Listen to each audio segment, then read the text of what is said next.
and swift. It lived up to its billing. One played two in the ICC Men's Cricket World Cup, and it looked like a team or a contest of two of the best teams. In the end, India win. They beat New Zealand. They break a bit of a bogey, and they needed a Virat Kohli masterclass in the chase. It wasn't there till the end, but it was a fine Kohli innings just the same. Along with Ravindra Jadeja, 4 years on with contrary feelings against New Zealand in World Cup cricket, disappointed in Manchester in 2019 and some delight now in Dharamsala on hitting winning runs in 2023. You have to go back to Mohammad Shami's 5-wicket haul. Jasprit Bumrah will not feature on a summary like that, but he played his role to restrict the last 10 overs to just 54 as New Zealand were bowled out when they were just 3 down at the 40th over mark. 273 in spite of Daryl Mitchell's brilliant 130 meant that India were chasing 274 and not 290-300. It still needed Virat Kohli to play that kind of innings. Let's not forget Rohit Sharma's start that gave India a bit of a push start at the start of it.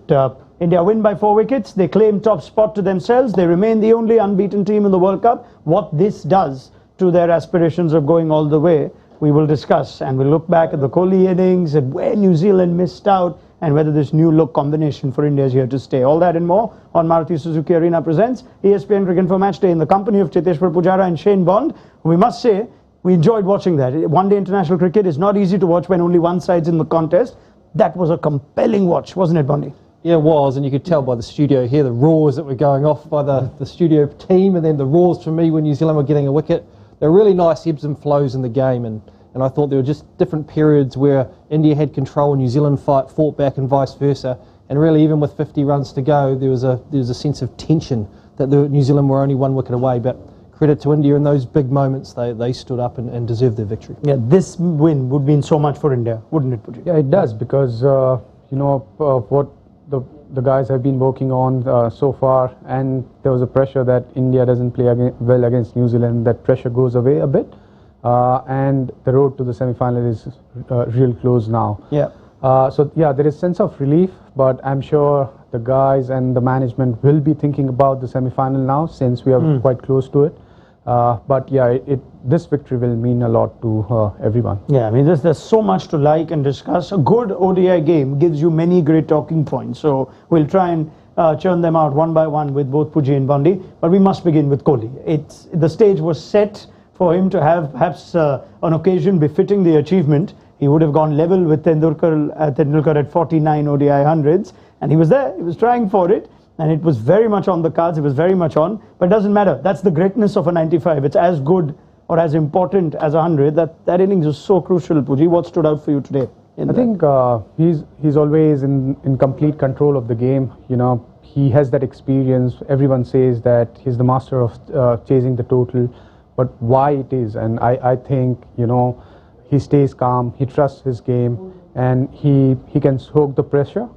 We saw that there were a few wickets down. I mean, even when Jadeja walked in, you know, he didn't change his game. Virat continued playing his game.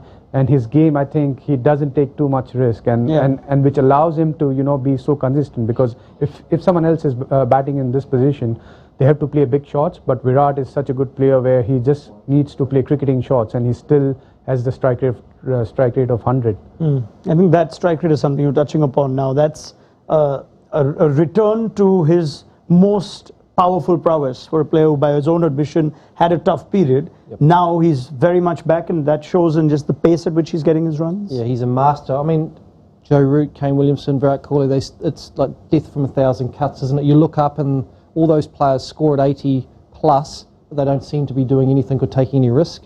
The difference between Virat and everyone else is just his ability to chase and finish games. And he's just a master. To watch him bat, the risk he takes are calculated. He seems to pick the right time to use his feet, hit someone over the top.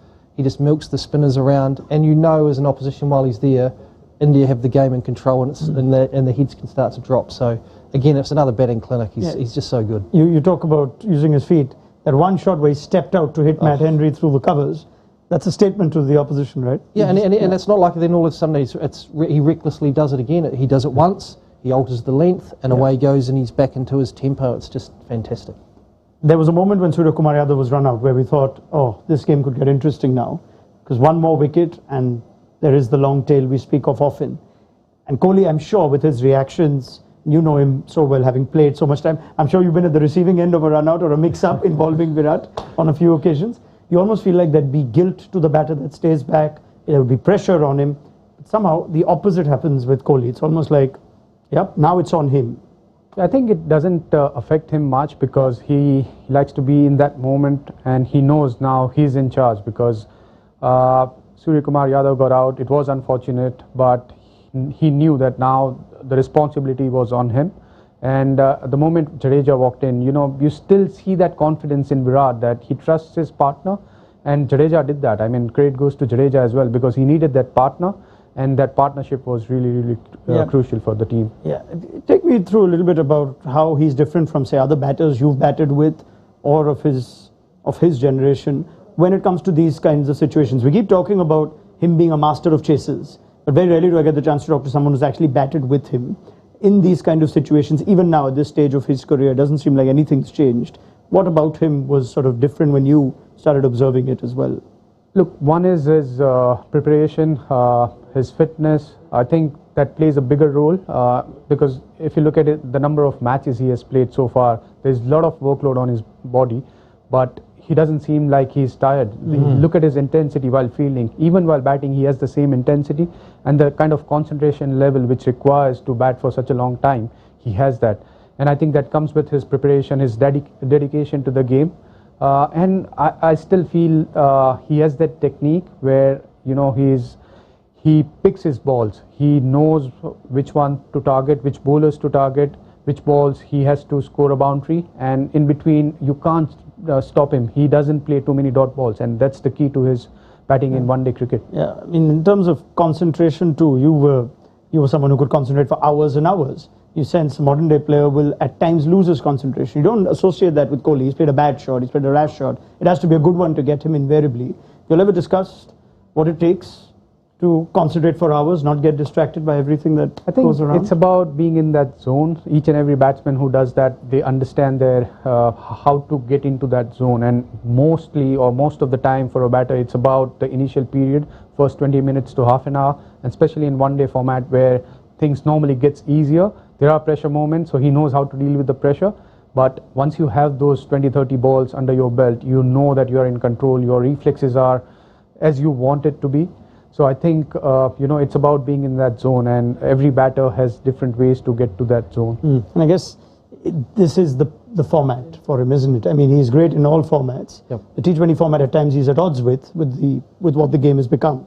But here the pace of the game, just they understand each other's. I think Tom Moody put it previously on our show. Yeah, there's times where you watch a game of one-day cricket and you're watching and go, something's going to happen here. You can feel the mood of the game and you think you're waiting for a batsman to do something. You never feel that with him.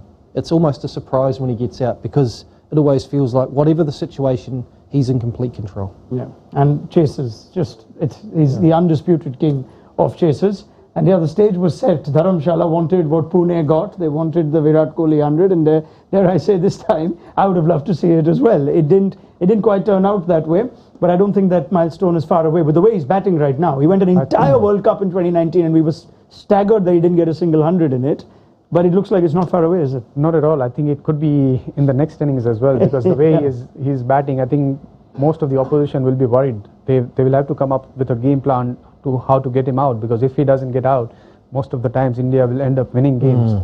And I mean, not to forget the start. I think the way Rohit and Shubman batted in this particular innings because the ball was doing a bit. And I think we ended up getting 70 runs in first 11 overs. And I think that was the key moment because we got off to a flyer. I mean, and then Virat came in. So, I mean, even after losing a wicket, Virat just continued batting the way he bats. I thought he didn't take too much time. He still played the attacking game of cricket.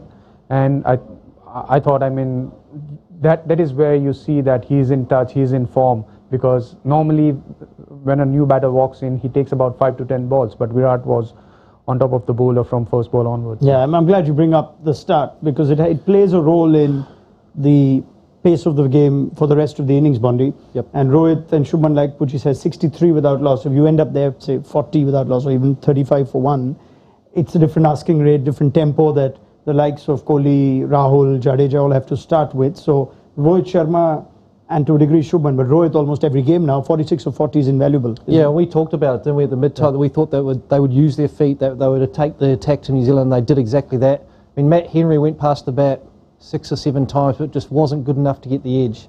And Rohit's creating that momentum to take pressure off the rest of the order. The biggest thing for India is if they're chasing and Rohit gets out or Virat gets out, how will they respond? They almost need a game leading into the finals where that happens. Yeah, I mean, so the Australia game was that. It was a small score, but it was exactly that, with them getting out. Sorry, Kohli still played till the end, my bad. But but you had lost 3 wickets early. But please carry on, Bundy. Yeah, so that's the thing for me, but I love the way Rohit plays. He is such a dynamic one-day player. And the way he's scooping, he's using his feet, looks in sensational touch. And that combination of Gill and Rohit, they're guns. And I would be a little critical about the New Zealand's bowling because I know they bowled really well, but I still felt their lines were touch wider. It was more about 4th or 5th stump where they could have hit the off stump more often, and that could have encouraged the nick. Let's talk a little bit more about New Zealand's bowling. Could they have made more of a challenge of this? Yeah, I think there's a couple of areas they'll be disappointed at. They got a couple of wickets and were in control of the game, and new batsmen came in and scored quickly. So Shreyas Iyer and Jadu came in. So I think New Zealand will be disappointed with that. Like Lockie Ferguson sort of struggled with his lengths. And I thought India's a team, I think you feel like you can attack with the bouncer, but consistently New Zealand bowled here. They didn't get enough balls at head height. When they did, they caused problems, and Bolt got Iyer out with a good short ball, but I think too many balls were delivered through this zone, and India are good enough to put that away. So they'll have to, on a slow wicket, adjust, and they didn't adjust quick enough. Did the surface have anything to do with the ball getting so. away? I think, but these bowlers have played enough in India to know you've just got to pull that length back. And New Zealand's fastest bowler was probably the most guilty of bowling too many balls through this zone, and in the end, he didn't really create any pressure. Use of their spinners as well. There was a key moment where we saw Glenn Phillips come on. It's only 2 overs. Well, you're already shaking your head. Why don't you can take the answer then. Go for it. Yeah. I just felt, New Zealand were 1 wicket away, and to me they almost gave up on Virat and thought, we're going to bowl Phillips to get out Jadu. To me it would have been, I'm going to bowl Ravindra. The left arm spinner is the most likely to get out Kohli, plus Jadu's most likely to take a risk early in his innings against him, like he did when he second ball just over the boundary. So then for that 4 overs went for about 30 runs. Phillips dropped a few short. Ferguson came back on when, to me, it would have been Matt Henry. I think New Zealand just missed a trick when we got that run out. I thought they could have used Sentinel a little earlier. They kept his 2 overs after 40th over, but I thought that was the time when Jadeja was looking like, Sentinel was looking like he might get Jadeja out, and I thought they could have finished his overs then. We usually associate New Zealand to being very strong tactically, whatever the situation of the game. In some ways, would you say that India played a lot more of these moments better? Even if there was a mistake, they had to pay for it. And that was something that India sort of strategically, tactically done well today in a tough game. Yeah, they did, and I thought India's bowling was the key because they restricted New Zealand to 273, and I thought it was a pitch where you at least needed 300, 310, and that's when we saw that the pitch got better to bat on, and that was expected at Dharamsala. And that's where I feel like you need to plan your innings accordingly. You need to ensure that when the dew is there, you just need that 20, 30 extra runs for your bowlers. Yeah, I think we can come back to the first innings now, because in a chase you often think, the batters have done the job. But the fact that Shami and Bumrah bowled as well as they did, how sort of pivotal do you think of period that was in the outcome of the game? Huge. I mean, New Zealand will be hugely disappointed. 54 off the last 10 overs was a disappointment. Even if you get 75, you would say that's probably subpar, but 75 takes New Zealand to 295, and it's a whole different ball game. Yeah, they're just critical moments. Kuldeep's wicket of Phillips was huge, and then New Zealand just couldn't get going. The back-to-back wickets. But you have to give credit to India. Their bowling was bang on. These are 2 quality death bowlers, and in the end, that was the defining 10 overs of the game. That last 10 overs. I also felt that when they lost Tom Latham and when Glenn Phillips came in, he played. He started well.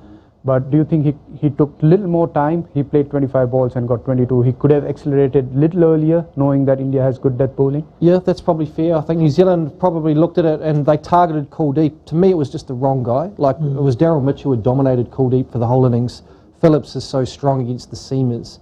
But he was the guy who went after and got out, and then it opened that door. And once you open a door to Bumrah and Shami at the back end, very difficult guys to hit. So, look, they're little moments. I thought New Zealand played in general pretty well. There's not a lot between the two teams. They just have to tidy up a couple of those areas and make a hell of a semi-final again. Yeah, and you can see it. If not a semi, certainly a final between these two teams.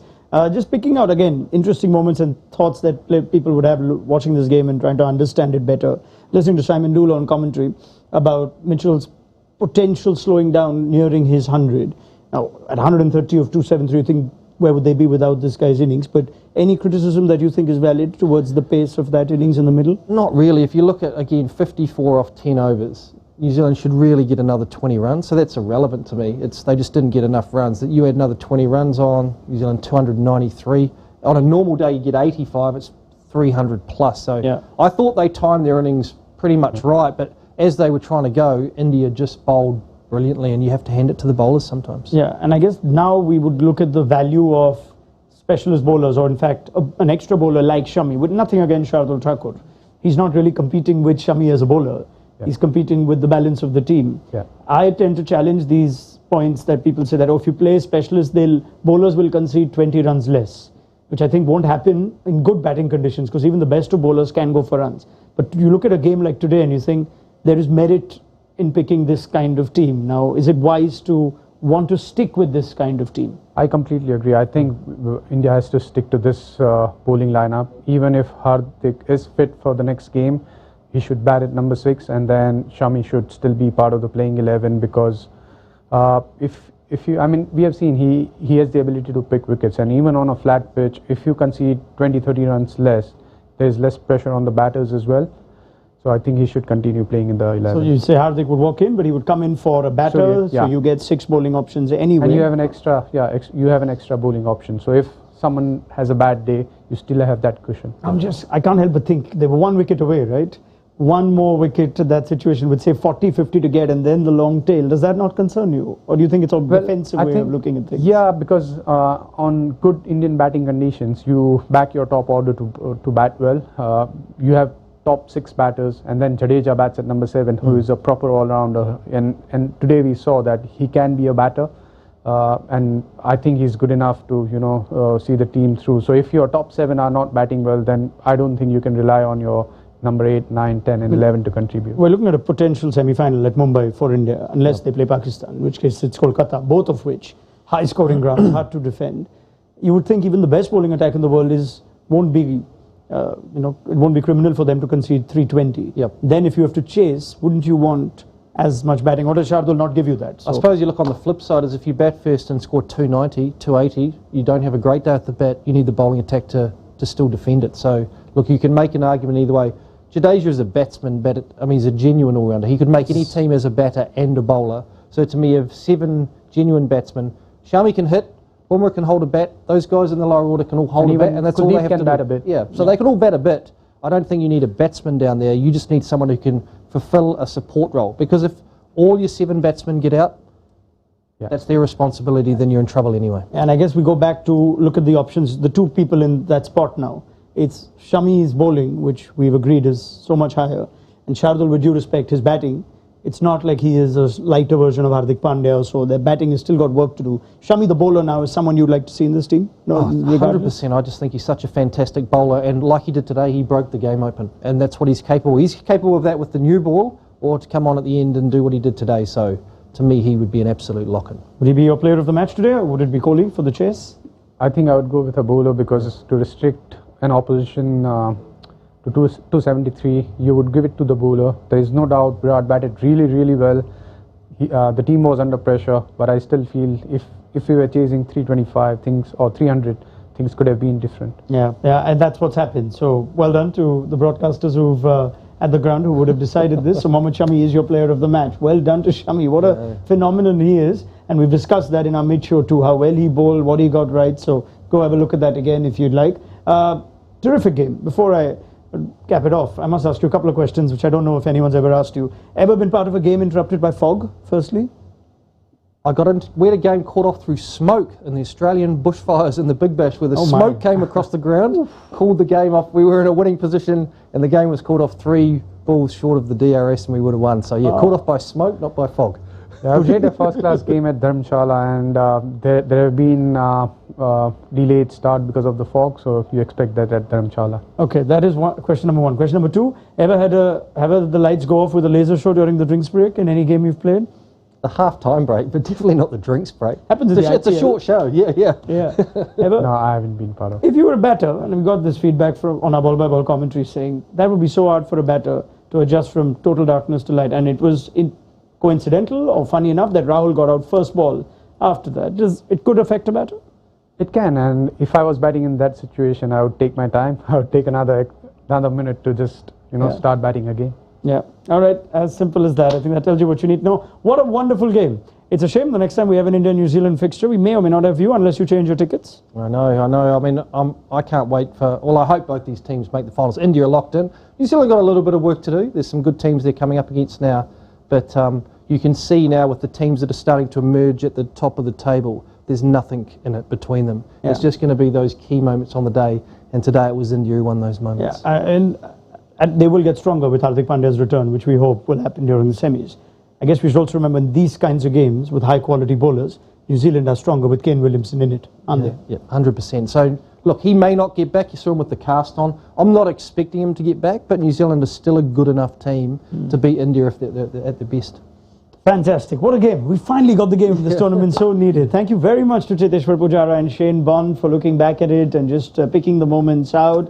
That was a terrific game. And well done to both teams for giving us that kind of game to discuss. India, the better team. They are the standout team of the tournament. They have more than 1 foot, you'd think, in the semi-finals. And, of course, our build-up to the rest of the World Cup will kick off from tomorrow. So look forward to your company for Pakistan, Afghanistan. We start at 1:30 if you're in our part of the world. Join us then for Maruti Suzuki Arena Presents ESPN Cricket for Matchday. Do download the mobile app. Andrew Fidel Fernando was at Dharamsala. I'm sure he'll have plenty to write and say about from this game, and of course everything around the World Cup, which will also include the points table, which will confirm that India sit exactly where they wanted to when they first must have got their set of fixtures when the World Cup announced it. They saw New Zealand as a tricky game, the team that they have struggled to beat at ICC events in recent years, and they have been the better team when the two teams came up against each other. 10 points for Rohit Sharma's side, unbeaten are India, as the 5th round of games in the league stage now commences. New Zealand still look good. They have the healthier net run rate. Remember, 1 plays 4 and 2 plays 3 for the semi-finals. So put that in your calculations every time you have a look at that points table. We'll see you on Monday. Good night.